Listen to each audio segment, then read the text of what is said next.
Publik menyoroti kenaikan tunjangan kinerja bagi pegawai Kementerian Pertahanan dan prajurit TNI. Besarannya naik dari 70% menjadi 90% dari nilai tunjangan kinerja nasional sesuai kelas jabatan. Apa alasan istana menaikkan tukin tersebut? Apa pula catatan kritis terhadap kebijakan ini? Di sisi lain, bagaimana perkembangan usulan kenaikan gaji kepala daerah? Kita bahas.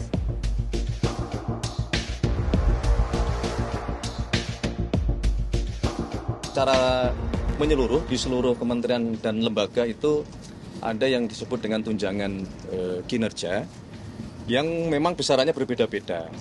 Nah, ada beberapa yang kemudian karena pertimbangan tertentu itu diberikan kebijakan untuk dilakukan kenaikan setelah sekian tahun tidak pernah naik. Contohnya beberapa yang tidak hanya di TNI maupun di Kementerian Pertahanan, tetapi juga untuk guru-guru di daerah 3T, untuk dosen di daerah 3T, untuk tenaga kesehatan di daerah 3T itu kita perhatikan mengenai tunjangan atau kesejahteraan bagi mereka-mereka yang mengabdikan diri di tempat-tempat yang tergolong cukup sulit.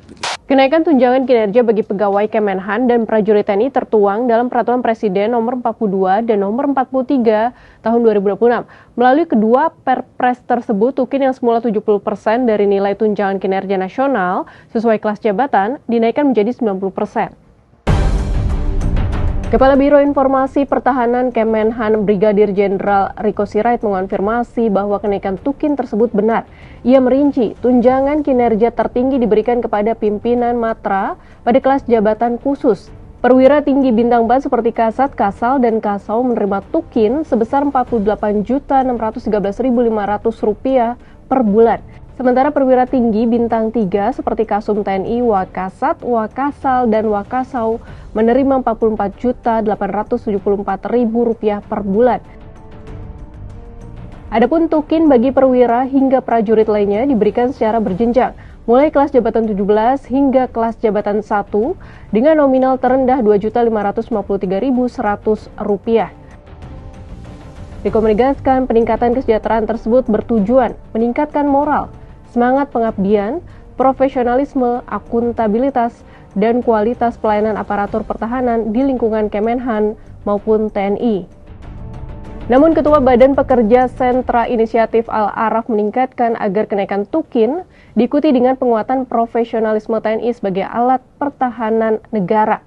Menurutnya dengan kesejahteraan yang meningkat, TNI tidak semestinya semakin banyak dilibatkan dalam program pembangunan maupun urusan sipil pemerintah, karena hal itu justru dapat menggerus profesionalisme prajurit. Selain itu, Al-Araf menilai bahwa di tengah keterbatasan anggaran pertahanan, peningkatan kesejahteraan seharusnya lebih memprioritaskan prajurit di level bawah.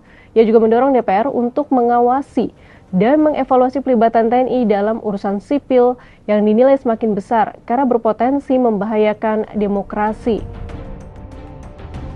Sementara itu, Asosiasi Pemerintah Kabupaten seluruh Indonesia dalam rapat kerja Komisi 2 DPR bersama Menteri Dalam Negeri Tito Karnavian, Kamis 30 Juli mengusulkan kenaikan gaji kepala daerah.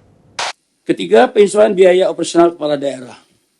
4. Mendapatkan bantuan keuangan khusus kepala daerah melalui APBN. Mendapatkan bantuan keuangan khusus kepala daerah melalui APBN.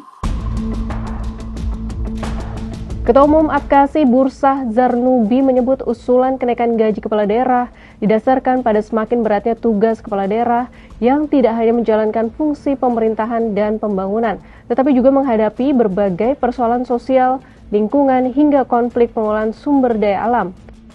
Menurutnya, regulasi mengenai hak keuangan kepala daerah sudah tidak lagi sejalan dengan perkembangan kewenangan dan tanggung jawab yang kini jauh lebih kompleks. Sahabat Kompas, apakah uang rakyat yang digunakan untuk menaikkan tunjangan kinerja TNI dan Kementerian Pertahanan benar-benar berdampak pada peningkatan kinerja, profesionalisme, dan akuntabilitas? Lalu akankah pemerintah juga mengabulkan usulan kenaikan gaji kepala daerah?